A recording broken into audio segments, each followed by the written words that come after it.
ستاسو د ټولو علم کې دا چې یو څو ورځې مخکې په خیبر پښتونخوا مختلف علاقو باندې سیلاب راغلی دی.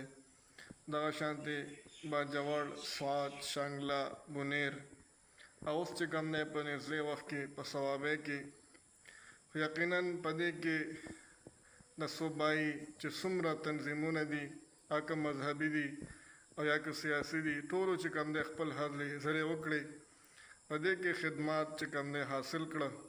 ټول چې کوم دی د تعریف وړ دي، خو بهرحال مفتي فضل غفور صاحب بونیر کې چې کم خدمت وکړو نو د هغې مثال نشته. عزتمندو دا علما کرام سپورټ کوي. یقینا دا د قوم چې کوم دی په حقیقت کې خدمتګار دي. د دې قوم په حقیقت کې چې کوم دی د دوی د ښېګړې دپاره کار کوي، په هر میدان کې کوي، په اسمبلو کې دي او که څوک په مدارسو کې دي. قسم درته خورم دغه علما کرام د نیمې شپې باسي او د دغې قوم او د دغې معاشرې دپاره دعاګانې کوي. مفتي فضل غفور صاحب حقیقت چې کوم دی هغه د عمر فاروق رضی الله تعالی عنه هغه زمانه چې کوم دی تازه کړه چې هغه په دې سیلاب زدګانو چې کم متاثرین دي په دې باندې ګرځي، یو کور ته بل کور ته یو کور ته لاړې او یو ماشوم نه تپوس وکړو. دغه ماشوم چې کوم دی کور والا تقریبا زیات تر ټول سیلاب کې تللی و. هغه ماشوم نه تپوس کوي چې زه تاله څه درکړم چې ته په هغې باندې خوشحاله شي. ماشوم ورته وایي چې ماله هېڅ مه راکوه، زما چې کوم دی خپل مور په کار ده.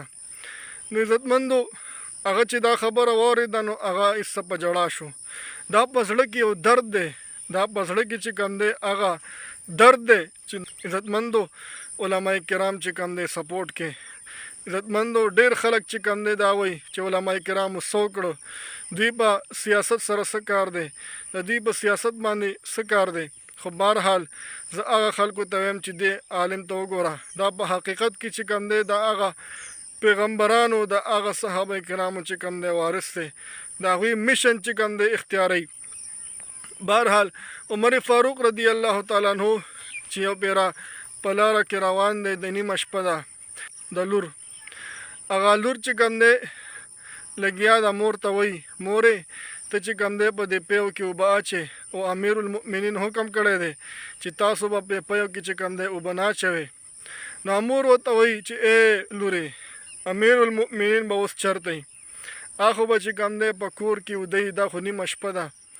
نو لور ورته وایي چې ای مورې چې امیر المؤمنین که ودی نو د امیر المؤمنین رب خو چې کوم دی هغه ویښ دی، خو نه وده کېږي. دا خبره چې کوم دی عمر فاروق رضی الله تعالی عنه واورېده، بهر ولاړ دی، نو سترګو نه اوښکې لاړې، په ژړا شو او بیا چې کوم دی زوی د خپل زوی دپاره د دغه وړې ماشومې چې کوم دی د نکاح پیغام ورکوي. عزتمندو دغه علما کرام چې کوم دی سپورټ کوي. همدغه شان بله واقعه د افغانستان هغه د فوج چې کوم مشر دی، کوم چیف دی، ملا محمد یعقوب، د هغوی چې کوم دی یو واقعه ده چې هغه یو وړوکی ماشوم چې کوم دی چې ته په کوهي کې ډوب شوی، هغه ورله د تپوس لتو چې هغه ته پته ولګي چې ماشوم وفات شو، نو هغه چې کوم دی په ژړا شو. عزتمندو دغه علما کرام دا سپورټ کې او د دوی چې کوم دی په هر وخت کې په هر میدان کې چې کوم دی دوی کامیاب کې، که په مدارسو کې دي، که په سیاست کې دي، په هر څه کې دي، دا ستاسو چې کوم دی په حقیقت کې ستاسو خادمان دي او د دې قوم چې کوم دی په حقیقت کې صحیح خدمتګار خلک دي.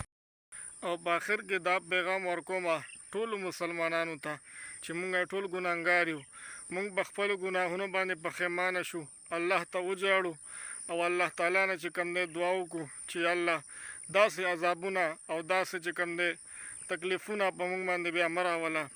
یقینا ډېر زیات لوی غم دی، مسلمانان پریشانه دي، ډېر ټینشن کې دي. الله تعالی دې داسې باقي آفاتونه مونږ ټول چې کوم دی محفوظ وساتي. او دویم نمبر چې کوم دی تاسو چې کم مسلمانان متاثرین دي، غمزده شوي چې هغوی سره مونږ شریک شو په غم کې، د هغوی سره چې کوم دی څونه مالي تعاون کېږي، جاني کېږي چې مونږ او تاسو د هغوی سره تعاون وکړو، د هغوی سره هر قسم چې کوم دی منډه ووهو.